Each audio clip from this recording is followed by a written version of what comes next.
background. Matty Glad with you here on One Bills Live, and pleased to be joined now by the radio color analyst for the Washington Commanders, and a face you know very, very well, former Bills linebacker London Fletcher joining us here on the show. Fletch, how you been? How's it going down there in D.C.? Oh, it's great. Great times being 2-0 for the first time since 2011. We're excited about the game we have this weekend against the Buffalo Bills. You know, it's a sold out stadium. It should be a fun game. I'm really looking forward to it. Yeah, we're looking forward to it as well. I mean, the Washington Commanders have one heck of a defensive line. What have you seen out of their front so far, and why are they able to pressure that quarterback at such a high rate? Well, first and foremost, they have some really talented players. Four out of the four defensive starters on that line were all former first round draft picks. Last weekend, Chase Young made his season debut, and he really had an impact on the game against the Broncos. Deron Payne and Jonathan Allen and Montez Sweat, they haven't missed a beat from a season ago. Both Payne and Allen were Pro Bowl defensive tackles a season ago, and these guys are just playing at an extremely high level. They do a great job of playing off each other too. They run their games. They're selfless, and it really they put a lot of pressure on your offensive line in terms of who are you going to slide protection to. You can't double everybody, so an issue. And then a lot of times they'll play five defensive linemen in the game, and that's going to create one-on-one matchups for everybody across the board. Okay, so a little 50 front. That's interesting. Yeah. What do you make of the progression of Sam Howell? He seems to be on somewhat of a fast track here, playing confidently, playing aggressively. Is he walking the line pretty well because there's a fine line between aggressive and reckless, London, but he's got confidence right now for a young player. What have you seen through two games? Yeah, no, Sam's not a reckless type of football player. You know, first game he threw a bad interception. The ball got tipped as he was letting it go. But for the most part, he's not out there just taking shots and throwing into, putting the ball in places that he necessarily shouldn't put the ball into. But what I like about Sam is his demeanor, his poise in the pocket. He's, week in and week out, he continues to get better. You saw, and we've seen a great improvement from him this offseason and just his command, his leadership, his understanding of the offense. He has a strong arm, and he has the ability to make a lot of nice throws like that throw down the sideline against a cover two corner and the safety. And he has athleticism. He can run. He can make plays. He has a natural instinct. It's almost like Josh Allen. He's not as big as Josh, but he can make plays with his legs. I mean, he had 4 passes of over 20 yards against the Broncos in week 2, and it was fun to watch him spread the needle to guys like Terry McLaurin. What is it about that connection, him and Terry McLaurin, that just makes sense? Well, first, Terry's a great young receiver, not known nationally. Part of that, not known as well nationally as his play skills would dictate and determine.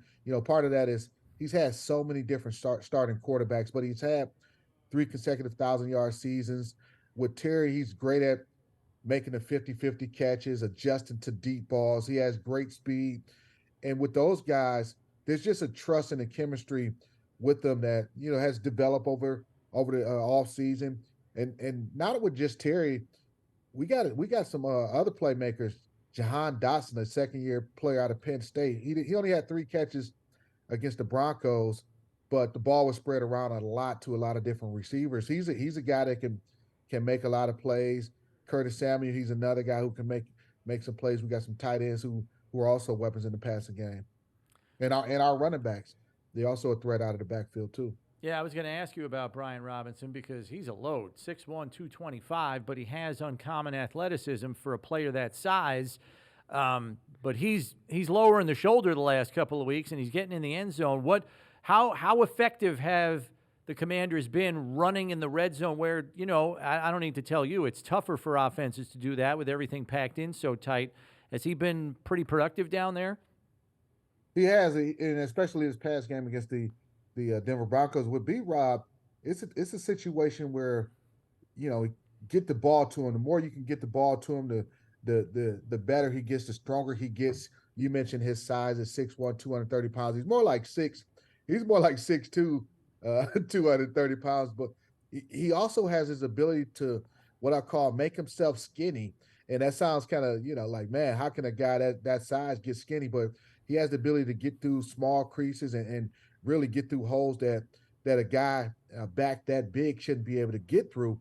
But he has great feet, great vision, and you see the body lean that he runs with for a big back. He reminds me a lot of a guy like Edgerrin James, who always had that forward lean as he was, taking on defenders, and you rarely see him get knocked backwards because he runs behind his pads, and he's a load to tackle. And he, as the game gets going, the more they give him the ball, he can wear defense out, and he's definitely someone that you have to be accounted for both as a runner and also a receiver. They're utilizing him more in the passing game this year too.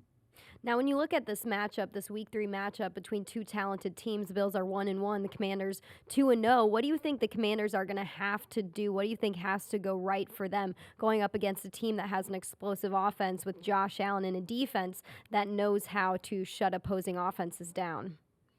Yeah, you look at Buffalo and what they've been able to accomplish since Josh has been the starting quarterback there, big physical guy, and really over the last 4 seasons, that offense has really been the best in the National Football League at scoring. You got to eliminate the explosives. That's first and foremost. We gave up some explosives in the passing game last week against the Broncos. I'm sure Buffalo, their offensive coach, they'll see that and say, hey, maybe there's some opportunities for us to get some explosive plays. It's not let Josh kind of beat you with his legs, and that's easier said than done because he has that knack to extend plays, whether he's trying to where he's buying time, to find receivers down the field, or he can hurt you when he decides to run the football. So that's going to be something you have to be cognizant of. And defensively or offensively, be efficient with the football, be able to take care of it, not have the turnovers and things like that. But just do what you've done, Sam, in terms of get the ball to your playmakers.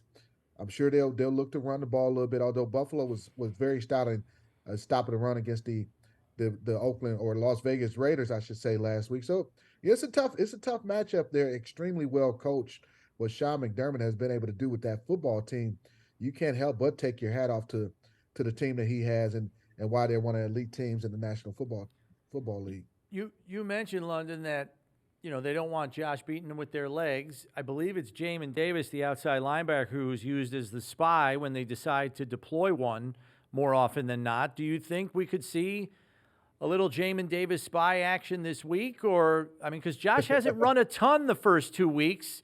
It's not like he's doing it as much as he has in the past. I'm not sure.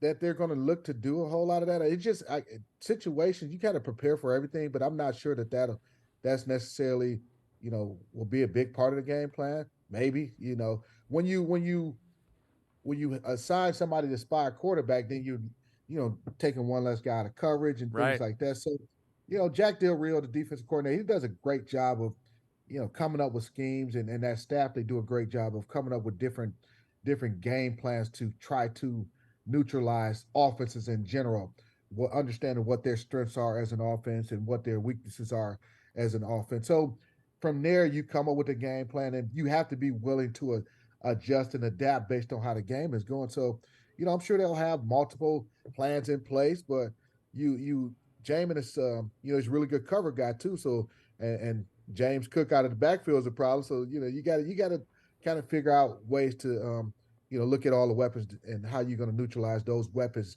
that Buffalo has on offense in general. And they got 2 really good tight ends, got good receivers. So it's a major challenge for our defense. When you look at the Commanders' start to the season, is there anything that hasn't gotten enough attention that you think that has led to the success this team has had so far? Defense has lived up to its billing in both the games. First and foremost, the first game against the Arizona Cardinals, they really keyed that victory. Montez Sweat had a couple turnovers, sacks, and forced fumbles that really helped help win that ball game, and then last week they really made some plays to after we got down 21-3 to get back in that ball game. I think the reputation of Sam Howell is starting to kind of spread around the country and understanding what his talents are and things like that. I think maybe the play calling of Eric Bieniemy hasn't gotten as much attention as it deserves because he called an outstanding football game against the Denver Broncos. Just some timely play calling and really spreading the football around and some creativity. So I would say probably the play calling of Eric Bieniemy hasn't gotten as much attention as it should have. Last one I've got for you, London. Ownership. Obviously, with the new ownership, I'm curious, like how much has the vibe and the enthusiasm and the positive energy for the franchise gone up? Because that's kind of what we see from the 10,000 feet, 10,000 mile away view. I'm curious, being down there and embedded in it, what is the energy like from the fan base and everything with the ownership change? Yeah. The view that you see from 10,000 feet is the view that is, right at 10 feet away or however close you are to the situation. The fan base has definitely have come back. There's been more fans re-engaged. There was a sense of, fans not necessarily supporting the team in years past under the previous ownership. And I'm happy for the current players because now they're able to get that type of support.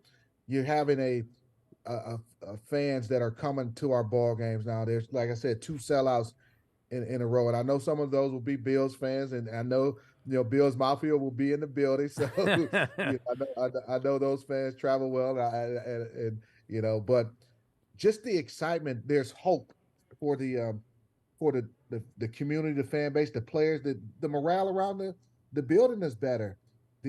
Just the energy of everything is a lot better. So there's a great sense of just hope and enjoyment and thinking about the possibilities of what can happen under the new leadership group. And those guys have been great. I mean, they know how to own sports teams.